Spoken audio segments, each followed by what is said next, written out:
हाँ, hello students, ये हमारा रोटेशनल डायनामिक्स का 13th लेक्चर है। इसमें हम आज जो है वो रोलिंग मोशन का डिस्कशन करेंगे। रोलिंग जो है वो कॉम्पिटिटिव का और बोर्ड के लिए भी थोड़ा इसकी नॉलेज होना चाहिए। इम्पोर्टेंट टॉपिक है और बहुत इंटरेस्टिंग टॉपिक है। आप रोलिंग को जो है वो ठीक से समझने की कोशिश करें। तो स्टार्ट करें, आप करते हैं, हम हेडिंग डालें आप रोलिंग। देखिए, मान लीजिए किसी डिस्क हो या कोई सिलेंडर है या हॉलो स्फीयर, सॉलिड स्फीयर। हम डिस्क का एक एग्जाम्पल लेकर चलते हैं। सभी में रोलिंग का केस होता है, ठीक। इसमें हम ट्रांसलेटरी मोशन देते हैं। ये प्योर ट्रांसलेटरी मोशन है। और मान लीजिए हमने इसको जो ट्रांसलेटरी मोशन दिया है उसकी वेलोसिटी v1 है, ठीक। ये इसका सेंटर है और हमने डिस्क का एक एग्जाम्पल ले लिया। ये प्योर ट्रांसलेटरी मोशन है, प्योर ट्रांसलेटरी मोशन। देखिए, प्योर ट्रांसलेटरी मोशन का मतलब है कि रोटेशन नहीं हो रहा है। इसका मतलब यहाँ पर नेट टॉर्क जीरो होगा, क्योंकि प्योर ट्रांसलेटरी मोशन है। हम इस टाइप का मोशन किसी व्हील में या किसी डिस्क में हम ऐसे दे सकते हैं कि आप ऐसा करें, एक स्ट्रिंग को उसके सेंटर की लाइन पर यहाँ अटैच करें और उसको खींचें एक साइड को। तो वो जो आपकी डिस्क होगी वो सरफेस के ऊपर स्लिप करेगी, आगे को बढ़ेगी। आप समझ गए होंगे। जैसे ये चलो सिलेंडर ले रहे हैं, इसमें हम क्या करें कि एक स्ट्रिंग को ठीक सेंटर पर इसको खींचे तो ऐसे चले आगे को, ऐसे घूमे नहीं, बिल्कुल भी रोटेट नहीं करे, ठीक। अर्थ पर केवल प्योर ट्रांसलेटरी मोशन, आप समझ गए होंगे। या किसी स्ट्रिंग को आप स्ट्रिंग को किसी डिस्क या व्हील के सेंटर पर बांध लें और उसको खींचें एक साइड को, तो उसमें प्योर ट्रांसलेटरी मोशन होगा, ठीक। और हर पॉइंट की वेलोसिटी सेम होगी। तो चाहे वो सीएम की वेलोसिटी हो, यही वेलोसिटी सेंटर ऑफ मास की होगी v1, और यही वेलोसिटी आपके डिस्क के या व्हील के हर पॉइंट पर होगी। हमने एक डायरेक्शन ये दिखा दिया है, कुछ 3 पॉइंट पर आपको वेलोसिटी दिखा दी है, ओके। अब हम लेते हैं प्योर रोटेशनल मोशन। सेम चीज है इसमें, प्योर रोटेशनल मोशन।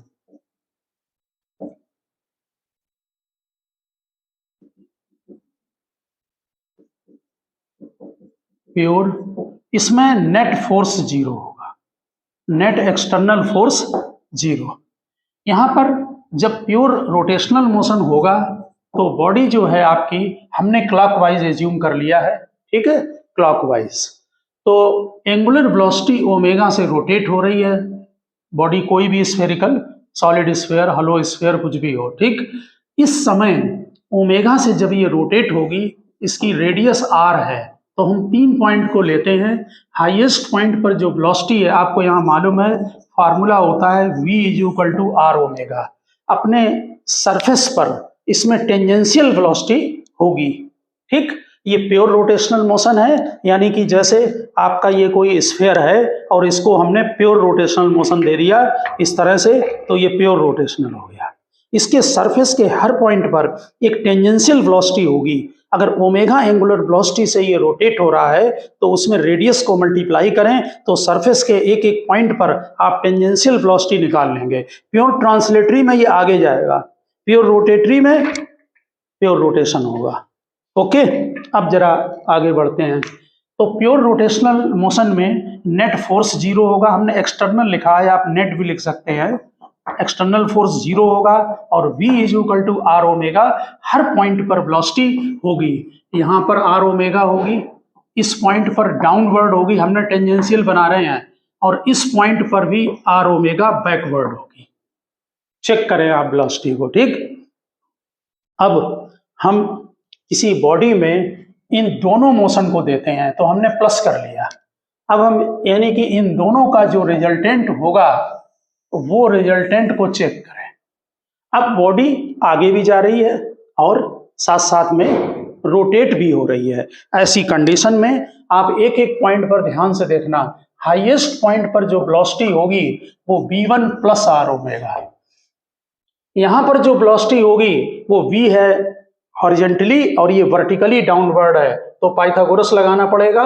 यहाँ वेलोसिटी दो हैं, एक ये है एक ये है, ये v1 है, ये r ओमेगा है, इसका वेक्टर डायग्राम कंप्लीट होगा। नेट वेलोसिटी यहाँ से निकलेगी v, जो कि आप पाइथागोरस से निकालें, v1 square plus r omega का होल स्क्वायर। हमने ब्रैकेट में लिखा है v1 स्क्वायर प्लस रूट के अंदर r ओमेगा का होल स्क्वायर। नेचुरल है, पाइथागोरस लगेगा इस पॉइंट पर वेलोसिटी। हम यहाँ पर एज्यूम कर रहे हैं, यहाँ v1 देखें फॉरवर्ड है, r ओमेगा किधर है, बैकवर्ड है, क्लॉकवाइज रोटेशन। ओके, तो इस पॉइंट पर जो नेट वेलोसिटी होगी, ये हमने जो लिया है सरफेस vs लिखा है, या जिस सरफेस पर इसको रखेंगे उसका ये पॉइंट ऑफ कांटेक्ट है, तो पीओसी लिख दिया, पॉइंट ऑफ कांटेक्ट। इसकी जो यहाँ वेलोसिटी नेट होगी वो v1 माइनस r ओमेगा होगी। ठीक, अब देखें जरा, अगर पॉइंट ऑफ कांटेक्ट की वेलोसिटी सरफेस वेलोसिटी के इक्वल हो, इसका मतलब जिस पर ये स्फेरिकल बॉडी को, या जो बॉडी आपकी राउंड शेप में है, डिस्क हो, सिलेंडर हो, कोई भी बॉडी हो, उसकी जो ये सरफेस रखा हुआ है, ये सरफेस है, और सरफेस मान लीजिए मूव कर रहा है। इस जनरल में सरफेस मूव नहीं करता है, लेकिन सरफेस मूव भी कर सकता है। जैसे मान लें आप कोई वो ले लें, ये पेपर हमने लिया, इसमें कोई बॉडी आगे रोल भी कर रही है और ये सरफेस भी आगे जा रहा है। देखिए सरफेस पर ये बॉडी सिलेंडर है, ये मान लो, और ये रोल कर रही है और आगे भी जा रहा है। ठीक इस कंडीशन में सरफेस भी मूव कर रहा है, और ये वाली वेलोसिटी VPOC है, किसकी, पॉइंट ऑफ कांटेक्ट की, जो सरफेस पर टच कर रहा है। अगर पॉइंट ऑफ कांटेक्ट की वेलोसिटी सरफेस वेलोसिटी के इक्वल हो, ये मेन कंडीशन है, तो हम इसको रोलिंग बोलते हैं। ठीक, तो कंडीशन ऑफ रोलिंग है पॉइंट ऑफ कांटेक्ट की वेलोसिटी इक्वल्स सरफेस वेलोसिटी। यहां पर नोट कर दें, condition of rolling, condition of rolling, velocity of point of contact is equal to velocity of surface. अब इन जनरल में आप भी जानते हैं कि जो पॉइंट ऑफ कांटेक्ट की वेलोसिटी जनरल में जीरो होती हैं। जैसे आपने किसी डिस्क को अर्थ पर रोटेट करा दिया, ठीक, तो अर्थ की वेलोसिटी जीरो है। इन जनरल में जो सरफेस होते हैं वो रेस्ट में होते हैं, लेकिन फिर ध्यान रखना कि सरफेस मूव भी कर सकते हैं कहीं किसी क्वेश्चन के अंदर। ठीक, कोई बॉडी रोल कर रही है और जिस सरफेस के ऊपर रखी हुई है वो सरफेस भी मूव कर सकता है। तो यहाँ पर पहले आप हेडिंग वो लिख देना कि in rolling velocity of point of contact is equal to velocity of the surface. अब velocity of point of contact surface velocity के इक्वल है और ये जीरो होती है, इसका मतलब V1 minus R omega is equal to zero, तो V1 is equal to R omega. इसका मीनिंग ये हुआ कि जो वेलोसिटी है वो दोनों इक्वल होंगी। अब हम V1 को V लिखेंगे हर जगह। अब जरा यहाँ पर ध्यान दें, इसका मीनिंग ये हुआ कि हाईएस्ट पॉइंट पर वेलोसिटी, अब V is equal to R omega, हमने V1 को V ले लिया, ठीक है। तो यहाँ हाईएस्ट पॉइंट पर वेलोसिटी 2v होगी, आप पिछले डायग्राम में चेक करें, v प्लस v। यहाँ पर वेलोसिटी 90 डिग्री पर है, तो जो वेलोसिटी नेट आपकी आ रही थी, एक हॉरिजॉन्टल v है, एक ऐसे v है, ये जो वेलोसिटी नेट होगी वो v√2 होगी, और हम v की जगह r ओमेगा भी लिख सकते हैं। यानी ये वेलोसिटी हाईएस्ट पॉइंट पर 2r ओमेगा भी होगी, और इस पॉइंट की वेलोसिटी जीरो हो गई। सरफेस पॉइंट ऑफ कांटेक्ट की वेलोसिटी POC लिख दे रहे, ये जीरो हो गई। इसका मतलब इन जनरल में जो वेलोसिटी पॉइंट ऑफ कांटेक्ट की होगी वो जीरो होगी। ठीक इसी तरह से हम एक्सीलरेशन का भी फार्मूला लिख लेते हैं। जैसे हमने यहाँ पर ये पॉइंट ऑफ कांटेक्ट की वेलोसिटी आपने देखा है कि जीरो हो गई, ठीक इसी तरह से ये भी हो सकता है कि आपकी जो बॉडी है वो एक्सीलरेट हो रही हो। तो अगर बॉडी एक्सीलरेट हो रही होगी तो उसके हॉरिजॉन्टल डायरेक्शन में, तो जो ACM होगा वो हर पॉइंट पर वेलोसिटी फॉरवर्ड डायरेक्शन में एक्सीलरेशन फॉरवर्ड होगा। और इसमें ध्यान देना, ड्यू टू रोटेशन एक यहाँ पर और एक्सीलरेशन होगा जो कि टेंजेंशियल एक्सीलरेशन होता है ड्यू टू रोटेशन, आपको मालूम, ये एक्सीलरेशन बैकवर्ड डायरेक्शन में होगा, टेंजेंशियल। ठीक, तो रोलिंग के केस में जरा बहुत अच्छी तरह से ध्यान रखना, अगर एक्सीलरेशन हो रहा है तो बॉडी, इसका मतलब फॉरवर्ड डायरेक्शन में एक्सीलरेट भी हो रही है और साथ में रोल भी करती हुई जा रही है। ऐसी कंडीशन में यहाँ पर एक एक्सीलरेशन तो होगा सेंटर ऑफ मास का, जिससे कि पूरी बॉडी हमारी फॉरवर्ड डायरेक्शन में एक्सीलरेट हो रही है। ओके, दूसरा टेंजेंशियल एक्सीलरेशन होगा। हमने एक्सीलरेशन इसके पहले लेक्चर में डिटेल में स्टडी इनको किया है। ठीक, यहाँ पर ध्यान दें, ये दोनों 180 डिग्री पर हैं, लेकिन यहाँ एक एक्सीलरेशन और होगा जो सेंट्रीपिटल एक्सीलरेशन है, वो किधर होगा, सेंटर की तरफ।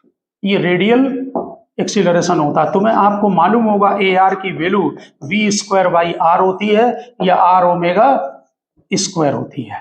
ठीक, लेकिन रोलिंग के केस में ये दोनों एक्सीलरेशन इक्वल और अपोजिट होंगे। तो यहाँ पर फॉर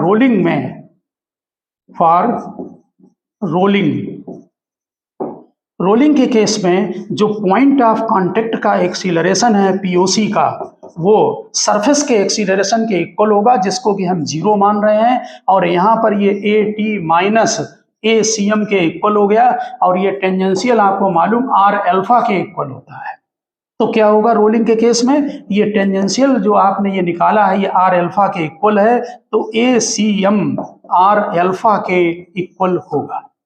ये भी रोलिंग में है। रोलिंग में मेन कंडीशन वेलोसिटी की लोग जनरली लिखते हैं, लेकिन अगर बॉडी एक्सीलरेट है तो ध्यान रखना सेंटर ऑफ मास का जो एक्सीलरेशन होगा, जिससे कि बॉडी पूरी आगे की तरफ एक्सीलरेट हो रही है, वो लोअर मोस्ट पॉइंट पर ये दोनों इक्वल होंगे। इसलिए यहाँ पर लोअर मोस्ट पॉइंट पर जो नेट एक्सीलरेशन लिनियर ए वाला है, A C M minus A T, ये 0 होगा, लेकिन एक एक्सीलरेशन अभी भी होगा, वो कौन सा, सेंटर की तरफ।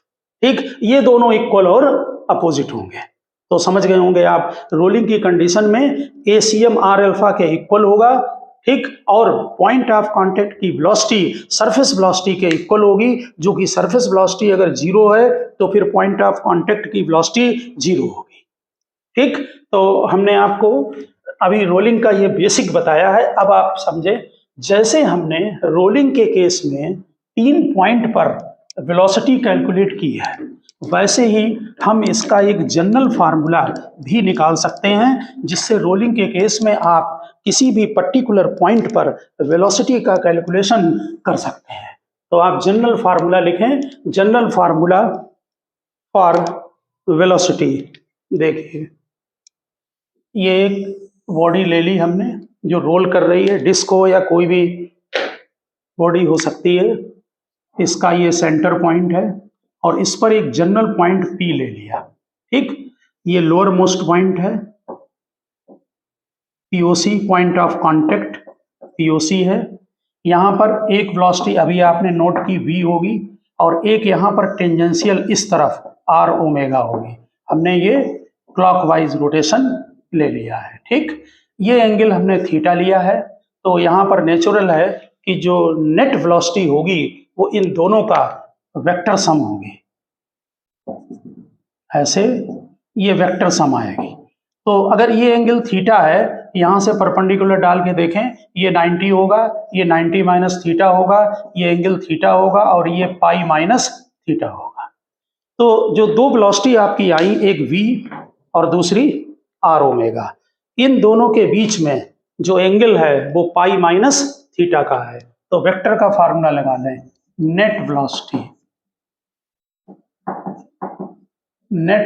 Is equal to root v square, और रोलिंग की ये बात हो चुकी है कि r ओमेगा v के इक्वल होगा, तो इसलिए आप कहीं भी v की जगह r ओमेगा लिख सकते हैं। ये है जरूर r ओमेगा, लेकिन v के इक्वल होगा। हम v को ही लेंगे, a square plus v square plus twice ab, ठीक, cos pi minus theta. Theta is the angle between, यहाँ चेक कर लेना कहाँ पर है, रूट 2b स्क्वायर और cos pi minus theta cos theta. इसमें से 2b स्क्वायर को कॉमन ले लें, ब्रैकेट में 1 minus cos theta. Net velocity का फार्मूला निकाल रहे हैं किसी भी पर्टिकुलर पॉइंट पर वेलोसिटी कैलकुलेट हो जाएगी। इसे हाफ एंगल फार्मूला में चेंज कर लिया, 1 से 1 cancel, root 4v² sine square theta by 2, तो 2v साइन थीटा बाई 2, या हम इसको ये भी लिख सकते हैं v की जगह r omega, 2r omega sine theta by 2 लिखें, या हम 2v साइन थीटा बाई 2 लिखें, एक ही बात है। ठीक, क्योंकि रोलिंग के केस में v इक्वल्स r ओमेगा है, इसलिए कुछ भी लिख सकते हैं हम। अब इसको वेरीफाई करेंगे, जरा हाईएस्ट पॉइंट पर याद दिलाएं, हाईएस्ट पॉइंट पर वेलोसिटी कितनी है, 2v। हाईएस्ट पॉइंट पर थीटा चेक करो, यहाँ पर ये पॉइंट अगर p, ये हमने जनरल पॉइंट p लिया, ये हाईएस्ट पॉइंट पर पहुंच गया तो थीटा 180 हो जाएगा, और थीटा अगर 180 हो गया तो थीटा बाई 2 90 हो गया, साइन 91 हो गया, तो हाईएस्ट पॉइंट पर वेलोसिटी कितनी हो गई, 2v हो गई। ये आ गई, ये आप पहले भी नोट कर चुके हैं। या 2r ओमेगा 90 डिग्री पर डालिए 90, तो वहां 45 आ जाएगा यहाँ पर। ठीक, और 45 आ गया तो 1/√2 हो गया, तो वेलोसिटी कितनी हो गई, v√2, यानी यहाँ पर जो नेट वेलोसिटी आई वो v√2 आई। लोएस्ट पॉइंट पर चेक करें, लोएस्ट पॉइंट पर थीटा 0 होगा तो थीटा 0 पुटअप कर दें, तो साइन 0 0 होता है, इसलिए लोएस्ट पॉइंट पर वेलोसिटी 0 हो गई। हम इस फार्मूले से किसी भी पॉइंट पर आप रोलिंग के केस में वेलोसिटी को कैलकुलेट कर सकते हैं। ये जनरल फार्मूला है रोलिंग में, तो रोलिंग की कंडीशन ध्यान रखना, कोई जनरल में अगर पूछता है तो रोलिंग की कंडीशन होगी कि पॉइंट ऑफ कांटेक्ट की वेलोसिटी सरफेस वेलोसिटी के इक्वल हो। अगर सरफेस वेलोसिटी 0 है तो इसका मतलब है कि पॉइंट ऑफ कांटेक्ट की वेलोसिटी भी 0 होगी, और वो कब होगी, जब v = r ओमेगा होगा। तो समझ रहे होंगे आप जनरल वेलोसिटी के लिए। अब यहाँ पर हम आपको एक और केस यहाँ पर बता दें कि अगर मान लो कि हमारा एक सरफेस है, ये क्वेश्चन डाल के, एक एग्जाम्पल डाल के लिख देना, ये v वेलोसिटी से आगे जा रहा है। अब देखिए हमने सरफेस को मोशन में ले लिया, और ये ओमेगा एंगुलर वेलोसिटी से डिस्क इसके ऊपर हमने थोड़ा दूर दिखाया है, टच में है। यहाँ पर ओमेगा एंगुलर वेलोसिटी से एक डिस्क जो है वो रोटेट कर रही है, इसकी वेलोसिटी 3v है, यानी इसके cm की वेलोसिटी 3v है फॉरवर्ड डायरेक्शन में। ठीक, और पॉइंट ऑफ जो सरफेस है उसकी वेलोसिटी v है, तो लोअर मोस्ट पॉइंट की वेलोसिटी पहले बताओ कितनी होगी, यानी कि POC की जो वेलोसिटी है वो 3v माइनस r ओमेगा होगी। 3v फॉरवर्ड, क्योंकि पूरी बॉडी जा रही है 3v से, ये vcm है, यानी सेंटर ऑफ मास की वेलोसिटी है, तो हर पॉइंट की वेलोसिटी आगे होगी, और r ओमेगा बैकवर्ड होगा, यानी जो लोअर मोस्ट पॉइंट है यहाँ 3v फॉरवर्ड और r ओमेगा बैकवर्ड। अब रोलिंग की क्या कंडीशन है कि सरफेस वेलोसिटी के इक्वल हो, यानी पॉइंट ऑफ कांटेक्ट की वेलोसिटी सरफेस वेलोसिटी के इक्वल, तो कर दें इक्वल। सरफेस की तरह जा रहा है v वेलोसिटी से, रेयर केस है 3v माइनस r ओमेगा, तो यहाँ पर r omega is equal to 2v, तो ओमेगा इज इक्वल टू, यहाँ से इसको माइनस कर लें तो omega is equal to 2v by r, या v is equal to r omega by 2। ठीक है, तो आप यहाँ पर ये जनरलाइज्ड हमने बता दिया ये, लेकिन जनरली क्वेश्चन में जो सरफेस की वेलोसिटी दी होती हैं वो सरफेस जो है वो रेस्ट में होते हैं। ठीक है, अगर सरफेस मोशन में है तो ठीक है, आप पॉइंट ऑफ कांटेक्ट की वेलोसिटी निकालें और फिर उसको सरफेस वेलोसिटी के इक्वल कर दें, तो ऑटोमेटिक आपको कंडीशन निकल आएगी कि किसे, कुछ भी पूछ सकते हैं कि किस एंगुलर वेलोसिटी से जा रहा है, या कोई और भी पॉइंट पूछ सकते हैं। ठीक, अब यहाँ पर हम रोलिंग के अपने पॉइंट को एक दूसरे मेथड से समझाने की कोशिश करते हैं। देखिए, मान लीजिए ये हमारा जो है एक स्क्वायर बॉडी है, या रेक्टेंगल समझ लें, और इसमें ये 4 हैं साइड। ठीक, ये किसी सरफेस पर रखा हुआ है। ठीक, ये मेथड समझने का टपलिंग कहलाता है, टपलिंग। हम इसके हाईएस्ट पॉइंट पर या ऊपर थोड़ा फोर्स F लगा रहे हैं। देखिए, हमें इसको टपल करना है, तो ये 4 पॉइंट हम A B C D ले रहे हैं, ठीक से समझने की कोशिश करना। हम इसका ये सेंटर है, इसके जितना हम ऊपर फोर्स लगाएंगे, नीचे फोर्स लगा दोगे तो ट्रांसलेटरी मोशन होगा, ऊपर फोर्स लगाएंगे तो ये बॉडी जो है यहां से उठने लगेगी ए से, और बी पॉइंट के अबाउट ये टपल करेगी, यानी बॉडी बी पॉइंट के अबाउट जो है वो गिरने लगेगी। ये बहुत नेचुरल बात है, आप कहीं भी किसी भी बॉडी में इस चीज को लेकर चेक कर सकते हैं कि अगर आप थोड़ा हाइट पर फोर्स लगाते हैं तो जो बॉडी है वो गिरने लगेगी। जैसे ये हमारी बॉटल है छोटी सी, यहाँ पर अगर आप लोअर मोस्ट पॉइंट पर फोर्स ज़्यादा लगाते हैं, यानी कि सेंटर से नीचे फोर्स लगाते हैं, देखिए ये हमने यहाँ रखा, अगर हम यहाँ फोर्स लगाएंगे तो ऐसे चलेगा, लेकिन अगर हम ऊपर फोर्स लगाएंगे तो ये गिरने लगेगा।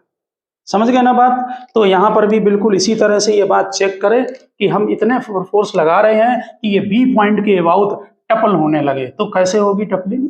देखिए बहुत ध्यान से समझना बात को, ए बी सी डी, जिस समय ये बी पॉइंट के अबाउट टपल करेगी उस समय इस पॉइंट की वेलोसिटी ज्यादा होगी, फिर धीरे धीरे वेलोसिटी कम होगी, हम उनके वेक्टर को कम करते जा रहे हैं, और इस पॉइंट की जो वेलोसिटी है वो जीरो होगी, क्योंकि वो इस पॉइंट के अबाउट टपल कर रही है।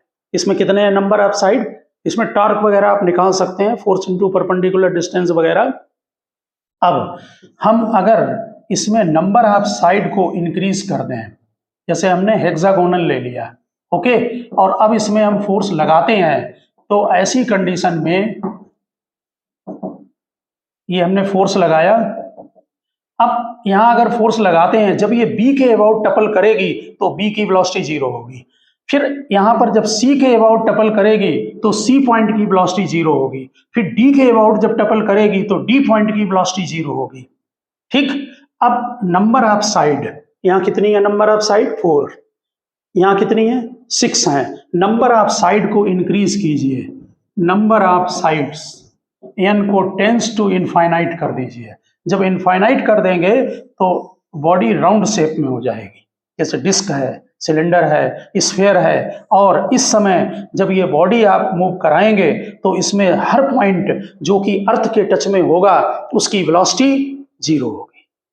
ठीक, तो ये भी एक मेथड है समझने का, इससे क्लियर होती है ये चीज कि जो अर्थ के टच में जो पॉइंट आएगा उसकी वेलोसिटी जीरो होगी। अब थोड़ा सा आप इसको प्रैक्टिकल समझने की कोशिश करें।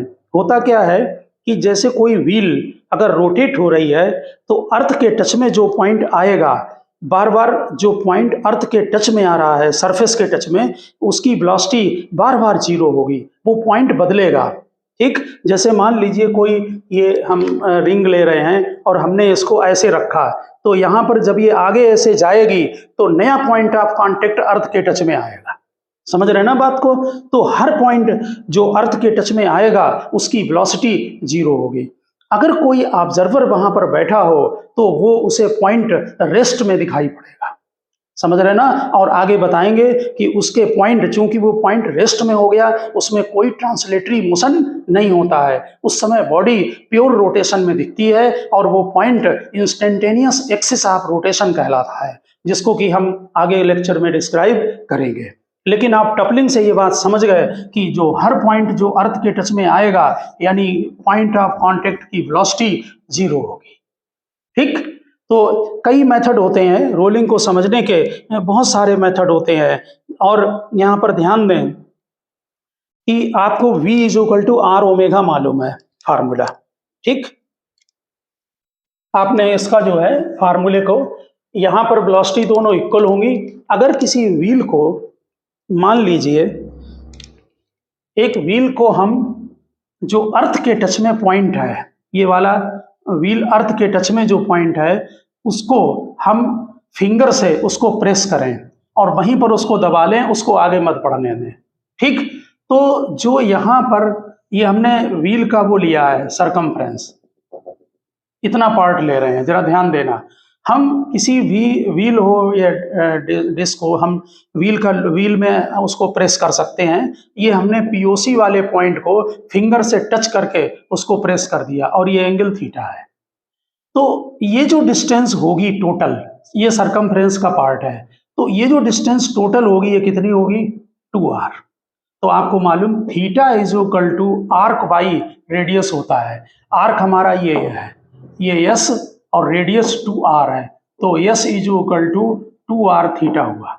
जरा समझने की कोशिश करना, ये पॉइंट रेस्ट में रखा और इसको ऐसे जो है थोड़ा सा घुमाया ऐसे यहाँ पर, ठीक। तो अगर ये एंगल थीटा यहाँ आगे गया, ठीक, तो ये वाला जो डिस्टेंस है वो 2r थीटा होगा। अब इसको डिफरेंशिएट कर दो तो ds by dt highest point की वेलोसिटी आ जाएगी। ये अगर डिफरेंशिएट करेंगे तो 2r d theta by dt, ठीक, ये यहाँ पर d theta by dt omega हो गया, तो ये 2r ओमेगा के इक्वल हो गया।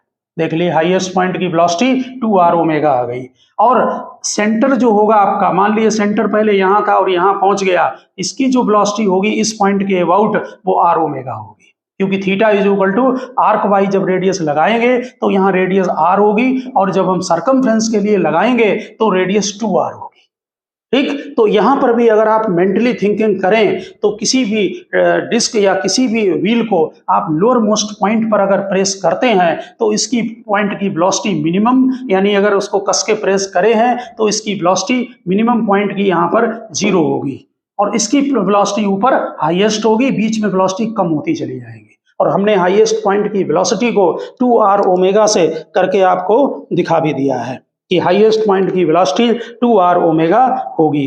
कहने का मतलब है कि हम रोलिंग को कई मेथड से बात को समझ सकते हैं, ठीक। अब हम नेक्स्ट पॉइंट पर आते हैं। देखिए, रोलिंग में जो पॉइंट ऑफ कांटेक्ट होता है, जब वो अर्थ के टच में आता है तो हर बार एक नया पॉइंट अर्थ के टच में होगा और वो पॉइंट रेस्ट में आ जाता है, वो इंस्टेंटेनियस रेस्ट है। उसके बाद फिर वो मोशन में आ जाएगा, फिर नया पॉइंट जो है वो अर्थ को टच करेगा। इसमें जो पॉइंट अर्थ को टच करता है, ये एक्स एक्सिस, ये वाई एक्सिस, ये जो पॉइंट था ये अर्थ को टच कर रहा था, ठीक। जैसे जैसे ये बॉडी ओमेगा एंगुलर वेलोसिटी से और v से आगे जा रही है, जब रोल करती हुई आगे जाएगी तो जो पॉइंट ऑफ कांटेक्ट है ये वाला POC वो आगे बढ़ेगा। हम अगर उस पॉइंट ऑफ कांटेक्ट के सारे पॉइंट को, इसका रिजल्ट आप लोग लर्न रखना, अगर हम इस पॉइंट ऑफ कांटेक्ट के सारे पॉइंट को मिला दें तो इस तरह का एक कर्व बनता है।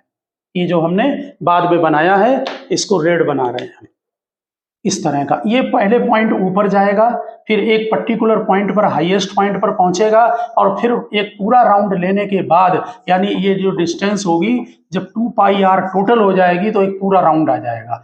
इसका जो पाथ होता है ये साइक्लॉइड कहलाता है। साइक्लॉइड आपके अभी सिलेबस में नहीं है, ठीक। जैसे स्ट्रेट लाइन है, पैराबोला, स्ट्रेट लाइन पाथ होता है, वैसे ही ये पाथ साइक्लॉइड है। इसमें CYCLOID, ठीक। तो वहां पर नोट कर दे, the path of a point on circumference is a cycloid, the distance moved by this point in one full rotation, एक पूरे रोटेशन में जो ये डिस्टेंस ट्रेवल करता है वो 8r के इक्वल होती है, 8r,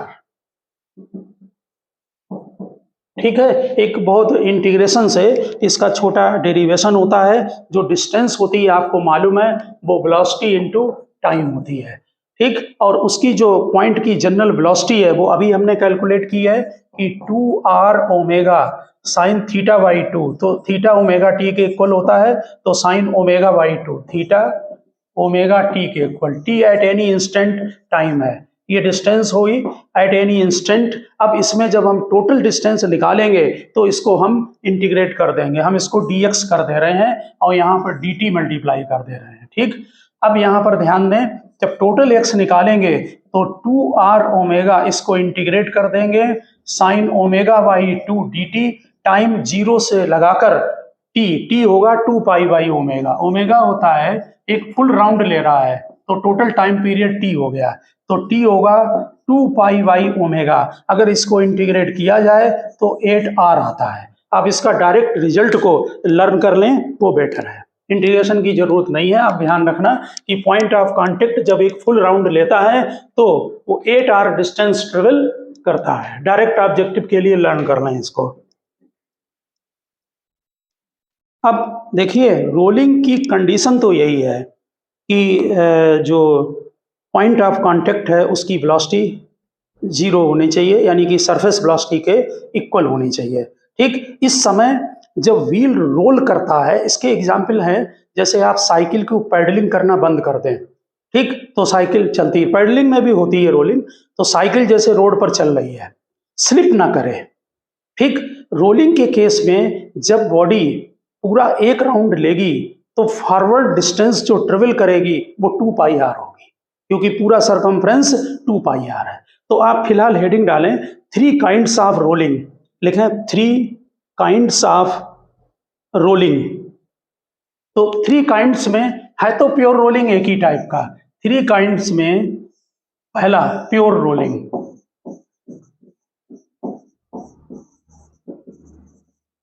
pure rolling.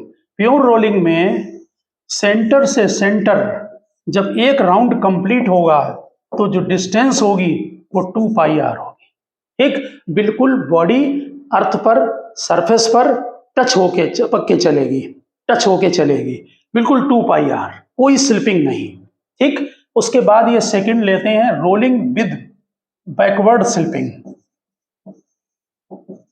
Rolling with backward slipping. देखिए रोलिंग विद बैकवर्ड स्लिपिंग में क्या होगा कि व्हील रोटेट ज्यादा होगी और फॉरवर्ड डिस्टेंस कम चलेगी, यानी कि पूरे एक राउंड में जो डिस्टेंस ट्रेवल करेगी वो लेस देन 2 पाई आर करेगी, ठीक। ये रोलिंग विद बैकवर्ड स्लिपिंग है। ये जब होगी जैसे आपका स्कूटर या साइकिल मड में, रोड में मड में, कीचड़ में फंस जाए तो क्या होगा, वो घूमेगी ज्यादा, आगे कम बढ़ेगी, ठीक। यानी एक राउंड तो ले लेगी 2 पाई आर, लेकिन जो फॉरवर्ड डिस्टेंस यस होगी, यानी सेंटर से सेंटर तक डिस्टेंस है वो 2 पाई आर से कम होगी। यहाँ पर सेंटर से सेंटर तक की डिस्टेंस एक फुल रोटेशन में S is equal to 2 pi R के इक्वल होगी।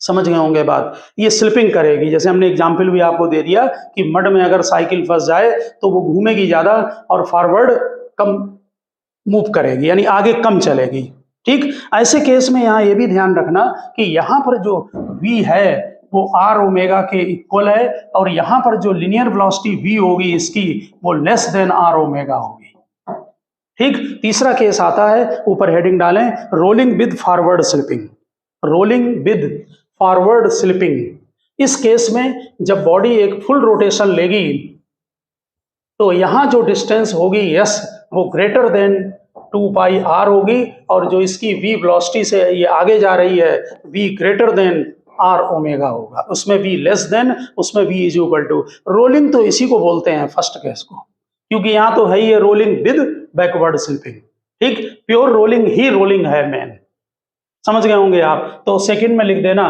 Rolling with forward slipping, second case में रोलिंग विद बैकवर्ड स्लिपिंग, ठीक। हाँ, फॉरवर्ड स्लिपिंग का एग्जाम्पल, जैसे आप किसी स्कूटर या साइकिल को ऐसे रोड पर आए कि जिसमें फ्रिक्शन कम हो, यानी फ्रिक्शन लेस टाइप का सरफेस हो, तो बॉडी घूमेगी कम, आगे को स्लिप ज्यादा करेगी, ठीक है ना। तो स्लिप ज्यादा करेगी। जैसे आप किसी स्कूटर को जब चला रहे हैं और उसको कस के ब्रेक लगा दें, तो जब ब्रेक लगा देंगे तो गाड़ी क्या होती है, रोड पर स्लिप हो जाती है, तो उसमें डिस्टेंस आगे ज्यादा मूव करेगी, रोटेशनल पार्ट कम होगा, उसे बोलेंगे रोलिंग विद फॉरवर्ड स्लिपिंग, ठीक। अब ध्यान दें जब रोलिंग होती है तो हमारे पास इसमें बॉडी में ट्रांसलेशनल मोशन भी होता है और रोटेशनल मोशन भी होता है। ऐसी कंडीशन में इसमें जो काइनेटिक एनर्जी होती है वो दोनों तरह की काइनेटिक एनर्जी है, एक ट्रांसलेटरी और दूसरी रोटेटरी। आपको मालूम है कि ट्रांसलेटरी मोशन जो होता है उसमें जो काइनेटिक एनर्जी आपकी होती है वो हाफ mv² है, और रोटेशनल मोशन के लिए जो काइनेटिक एनर्जी होती है वो हाफ I ओमेगा²। आप दोनों के फार्मूले जानते हैं। तो हेडिंग डालें kinetic energy, kinetic energy in case of rolling, kinetic energy in case of rolling. ये जो हम काइनेटिक एनर्जी लिखा रहे हैं ये मे भी पॉसिबल है कि एग्जामिनेशन में 11th में भी पूछ सकते हैं। तो काइनेटिक एनर्जी दो तरह की होगी, एक तो काइनेटिक एनर्जी होगी ट्रांसलेशनल, ट्रांसलेशनल, प्लस दूसरी काइनेटिक एनर्जी होगी रोटेशनल, दो तरह की काइनेटिक एनर्जी होगी, ट्रांसलेशनल और रोटेशनल। अब जरा इसका एग्जाम्पल देखिए, जैसे हम काइनेटिक एनर्जी आपका सॉलिड सिलेंडर का फार्मूला और डिस्क का फार्मूला एक ही है, ठीक। तो सॉलिड सिलेंडर, इसमें जो मोमेंट ऑफ इनर्शिया है वो हाफ mr² है, ये आप जानते हैं अच्छी तरह से, ठीक है। तो काइनेटिक एनर्जी ट्रांसलेशनल की ये तो हाफ mv² है, इसमें कोई प्रॉब्लम नहीं है। काइनेटिक एनर्जी रोटेशनल r लिख दिया हमने, half I ω², half I 1/2 mr² omega v r omega, frequently rolling में लगाएं, ओमेगा v²/r², ये दोनों कट गए तो 1/4 mv² आ गया। ये कितना है? 1/2। तो कभी कभी एग्जामिनेशन में इनके रेशियो पूछ देते हैं, टोटल एनर्जी पूछ देते हैं, टोटल एनर्जी, टोटल में दोनों का सम कर दें तो हाफ mv² प्लस 1/4 mv², ये मिलाकर आपका 4 LCM हो जाएगा। तो 2 2 जा 4, 3/4 mv² हो गया। तो होम एग्जाम में ध्यान रखना, 11th में भी पूछ लेते हैं कभी कभी कि ट्रांसलेशनल और रोटेशनल का रेशियो कितना होगा, टोटल का और इसका रेशियो कितना होगा। तो ये हमारा 3/4 mv² आया है। ठीक इसी तरह से हम एक एग्जाम्पल और लेते हैं सॉलिड स्फीयर का, नोट करें सॉलिड स्फीयर। अब हम डायरेक्ट नोट करेंगे, सॉलिड स्फीयर का फार्मूला आपको मालूम है मोमेंट ऑफ इनर्शिया का, 2/5 mr²। सॉलिड स्फीयर का फार्मूला 2/5 mr²। तो आप हेडिंग डालें सॉलिड स्फीयर। सॉलिड स्फीयर में टोटल निकाल रहे हैं हम, kinetic energy total.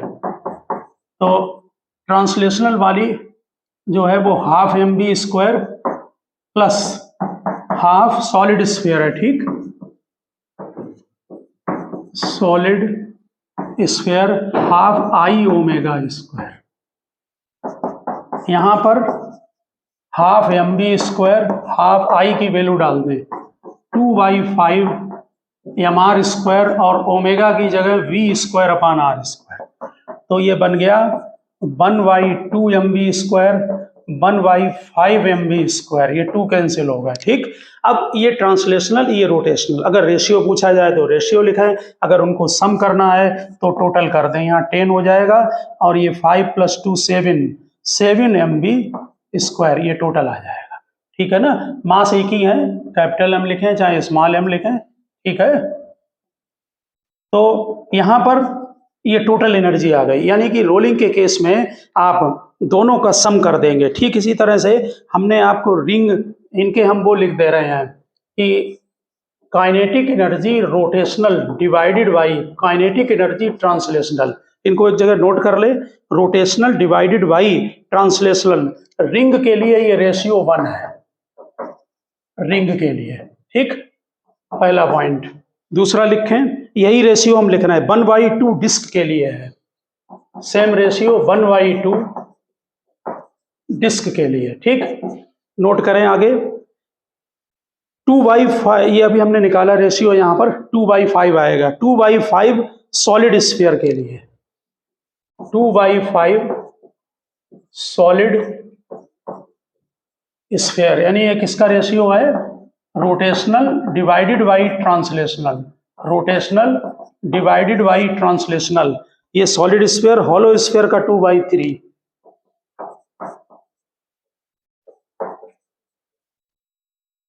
Hollow sphere का 2/3 है। तो आप समझ गए होंगे कि जो एनर्जी होगी वो ट्रांसलेशनल और रोटेशनल दोनों टाइप की एनर्जी होगी इसमें, और दोनों एनर्जी का सम निकाल सकते हैं, किसी टोटल एनर्जी निकाल सकते हैं, उनका रेशियो निकाल सकते हैं, या जो भी क्वेश्चन में पूछा जाए, ठीक। तो मोमेंट ऑफ इनर्शिया के सभी फार्मूले आप लर्न रखें, और जो हमने रेशियो निकाले हैं इनको आप वेरीफाई कर लें निकाल कर कि ठीक हैं या नहीं हैं, ओके। अब एक हम छोटा सा क्वेश्चन और लेते हैं। ये हमारा एक जो है इंक्लाइंड सरफेस है ऐसे करके, इसमें एक बॉल को यहाँ पर कोई भी बॉडी है, बॉडी पूछिए कि कौन सी है, इसको रोल करा के और यहाँ छोड़ दिया तो ये ऊपर हाइट पर चढ़ गई यहाँ पर। अब हम इसके डाटा नोट करते हैं, आप डायग्राम बनाएं। इसकी जो रोल कर दिया अप, एच दिया है 3v² / 4g, ये हाइट दी है 3v² / 4g, और इसे v वेलोसिटी से, ओमेगा एंगुलर वेलोसिटी से रोल करा के रोल अप, ऊपर को कर दिया रोल। ठीक, ऊपर जाके ये रुक गई, इसकी फाइनल वेलोसिटी 0 हो गई। तो इसने ऑब्जेक्ट पूछा है कि कौन सा ऑब्जेक्ट है, इनिशियल वेलोसिटी v है। तो नेचुरल है कि जिस समय आपने इसको यहाँ पर वेलोसिटी दी है, यहाँ पर हाफ mv² काइनेटिक होगी, यहाँ पर हाफ I ω², इस जगह पर ये rotational kinetic energy, translational kinetic energy, ये किस में कन्वर्ट हो गई, mgh में, mgh 3v² / 4g। ठीक, ओमेगा की जगह आप v/r नोट कर सकते हैं, क्योंकि v = r ओमेगा है, इससे v कैंसिल हो जाएगा और मोमेंट ऑफ इनर्शिया, इससे I का कैलकुलेशन करेंगे तो जो I आ रहा है वो ½ mr² आ रहा है। तो ½ mr² फार्मूला जो है वो डिस्क का भी होता है और सॉलिड सिलेंडर का भी होता है। वो बॉडी वहां पर देख लेना, इसका मतलब है कि बॉडी डिस्क है। ठीक है ना। एक पॉइंट जो हम आगे लेक्चर में डिस्कस करेंगे, ये जो सरफेस है, चाहे इसमें फ्रिक्शन हो या ना हो, फ्रिक्शन से कभी भी वर्क डन नहीं होता यहाँ पर। ठीक, उसका रीजन है कि जो पॉइंट ऑफ कांटेक्ट है उसकी वेलोसिटी 0 होती है। जो भी टच में आ रहा है, बॉडी जरूर आगे जा रही है, बॉडी रोल भी कर रही है, लेकिन जो भी पॉइंट ऑफ कांटेक्ट अर्थ के टच में आता है उसकी वेलोसिटी 0 हो जाती है। तो वहां पर डिस्प्लेसमेंट नहीं है। डिस्प्लेसमेंट न होने की वजह से रोलिंग के केस में कभी भी फ्रिक्शन से वर्क डन नहीं होता। फ्रिक्शन एक्ट करता है, ठीक है ना, लेकिन फ्रिक्शन से वर्क डन नहीं होता है। हम जो फ्रिक्शन का आपका पॉइंट है वो डिटेल में डिस्कशन करेंगे इसको नेक्स्ट लेक्चर में। ठीक, तो ओके स्टूडेंट, मिलते हैं नेक्स्ट लेक्चर में। हमने आपको रोलिंग का बेसिक बता दिया है, फिर भी अगर आपको डाउट लगता है तो आप जरूर कमेंट में डालें, हम उसको फिर डिस्कशन करेंगे आपको। ओके।